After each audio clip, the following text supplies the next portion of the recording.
కొడాలి నాని గుండెలో 3 వాల్వులు మూసుకుపోవడంతో ఆయనకు అత్యవసరంగా చికిత్స చేయాల్సి ఉంది. ఆ 3 వాల్వ్స్ కు స్టంట్స్ వేయాలా లేకపోతే బైపాస్ సర్జరీ చేయాలా అన్నది ఇప్పుడు వైద్యులు నిర్ణయించనున్నారు. అయితే హైదరాబాద్ హాస్పిటల్ కన్నా ఆయనను ముంబైలోని హాస్పిటల్ కి తరలించాలని ఆలోచిస్తున్నారట.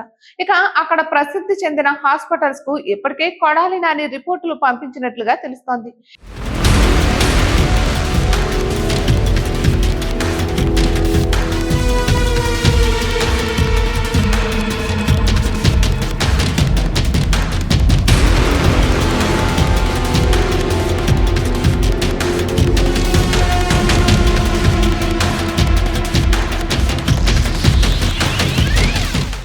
ఇక కొడాలి నాని వారం రోజుల కిందట గుండెల్లో మంటగా అనిపించడంతో హాస్పిటల్లో చేరారు. అయితే ఆయన టీం మాత్రం కొడాలి నానికి గుండెపోటు రాలేదని, కేవలం గ్యాస్ట్రిక్ సమస్య వల్లనే హాస్పిటల్లో చేరారని, టెస్టుల తర్వాత డిశ్చార్జ్ అవుతారని ప్రకటించారు.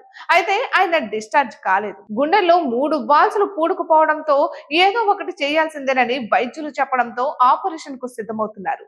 ఇక గుండె ఆపరేషన్లకు ప్రసిద్ధి చెందిన ముంబైలోని ఒక కార్పొరేట్ హాస్పిటల్లో కొడాలి నానిని చేర్పించాలని ఏర్పాట్లు చేస్తున్నారు. ఎంత ఖర్చైనా పర్వాలేదని, ఆపరేషన్ సక్సెస్ కావడం ముఖ్యమని భావిస్తున్నారు.